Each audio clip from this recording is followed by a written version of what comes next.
commuter bike. For most people, this is their only bike. Cycling isn't a sport or even a hobby. It's just how they get from A to B. I know this because I was one of them. I remember a coworker once called me a cyclist and I was taken aback. Me? Cyclist? I just ride this thing across the city because parking is too expensive. Well, eventually I did become a cyclist.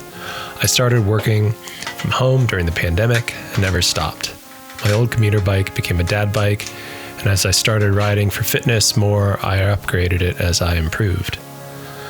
Later on, I ditched it altogether and bought nicer and nicer bikes, convinced that I could be faster only if my bike was lighter, only if my bike was more aero. But what if I didn't do that? What if I just kept riding it and let my fitness improve and left the bike untouched? Today I want to test that. Does my $1,600 road bike make me a faster rider, or did I just buy upgrades I didn't need? So you might recognize this bike from other builds on my channel. Well, today I want to bring it back to its original spec, or as close as possible. Over the years, I used the original parts on other bikes that I have since sold. Luckily, I have similar components in the parts bin. Originally, this came with a 1x7 drivetrain with an 1134 in the back and a 40 in the front. I was able to find an 1134 7-speed cassette laying around, but I saw a deal on a 42-tooth narrow-wide crank and went for that over the more expensive 40-tooth option.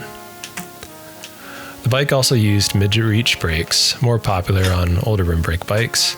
I didn't have an acceptable pair of replacements, but I had some old Ultegra calipers that, when paired with these skinny Tektro pads, hit the rims in the right spot. For the cockpit, I cut down these MTB riser bars and put on some cheap brake levers and the original grip shift. I used an old Trek saddle, which was just as uncomfortable as the original, to round out the contact points. Lastly, I threw on some spare 700C wheels and wrapped them in some very high-end race tires, Continental GP 5000s.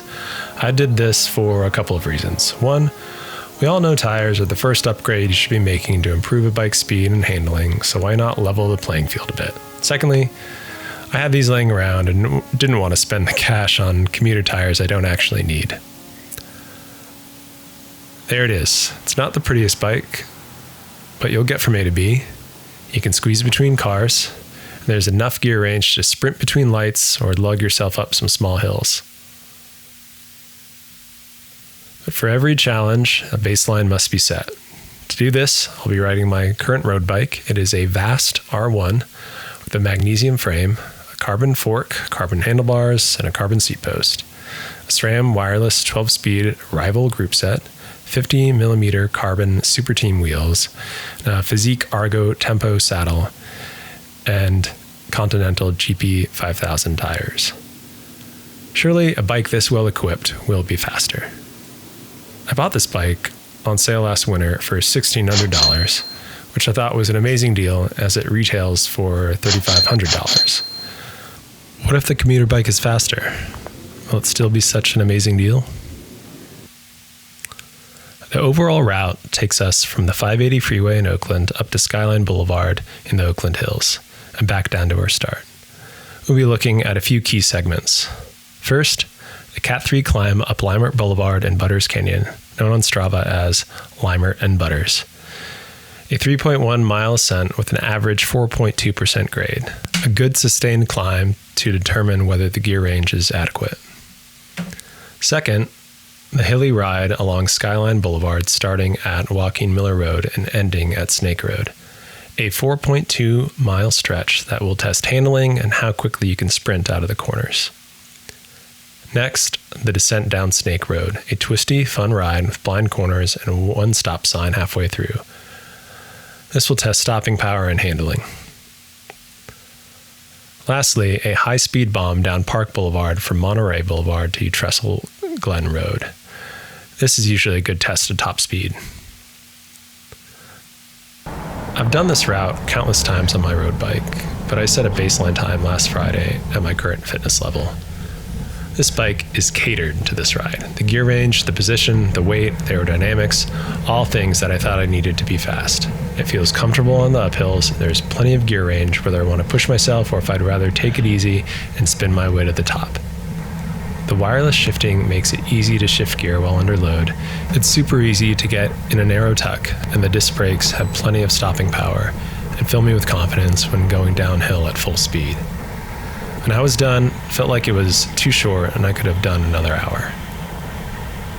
On Monday, after resting the whole weekend, I took the Commuter out on the same ride. I'm not going to lie, I was a bit worried that my lowest gear was a 3442.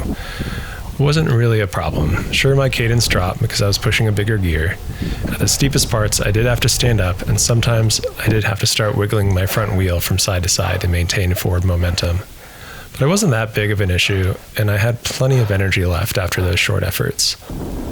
By the top of the Cat 3 climb, I was experiencing a bit of numbness in my right hand. I think this was due to the grip shift not being very comfortable. I was also noticing, despite wearing bibs, that my saddle was pretty hard.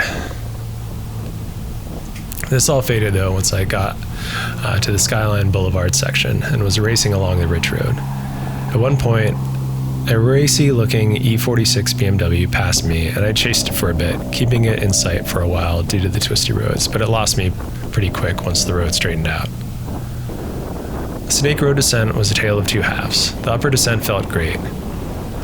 Due to the limited top-end range, I mostly coasted down and focused on line choice and barely touched the brakes. I did, however, drop the chain when I tried to get on the power after the stop sign. On the lower descent, I started to feel less confident. The lower section has been paved more recently and it runs a lot faster. Combine that with the tighter, more frequent hairpins and it gets pretty hairy fast. I needed to brake a lot more, and this let me know how much worse my rim brakes were on these 30-year-old wheels. At first I was sprinting out of the corners, but after a few hairpins and brake lever pulls, I backed off. Finally, the bomb down Park Boulevard felt great. No need to touch the brakes, just a smooth, fast roll until the light at Trestle Glen.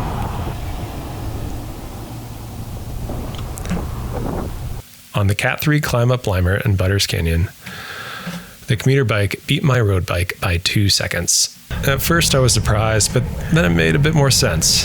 The easier gearing on the road bike allowed me to take it easier. The harder gearing on the Commuter didn't give me a choice. Either I pedaled hard or I fell over. On the hilly Skyline Boulevard segment, the bikes tied.